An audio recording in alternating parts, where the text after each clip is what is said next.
За их усэр бол нөгөө урсгал зардлыг бол бүгдийг хасна гэж байна. Одоо 10-аас доошгүйгээр. Одоо энэ бол тий. За мөн дээрээс шинэ хөрөнгө оруулалтуудыг одоо зам мам барилгын бүгдийг хасна.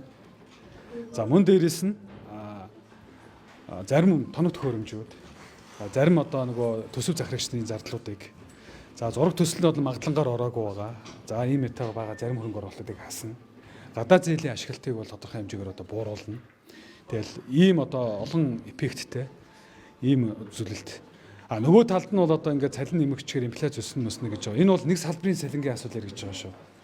Бусад бүх салбарын цалин одоо магадгүй тэр 40-50%-аар нэмэх юм бол инфляц нөлөөлнө. Нэг салбарын цалин буюу одоо үндсэндээ нэг 70 орчим мянган хүн байгаа шүү дээ. Тэгээ ийм хүмүүсийн одоо цалин өсний асуудал гэж байгаа. Би инфляцид бол тийм амар өндөр эффект. Харин битээ энийг одоо ингээд инфляц өснө гэдэг нийгмийн буруу ойлголтоор тавих юм бол энэ бол буруу үзүүлэлт тавина. Тийм учраас бол энэ инфляцид үзүүлэх нөлөөлөл бол одоо тийм ягц өндөр бол биш болов уу гэж би харж байна.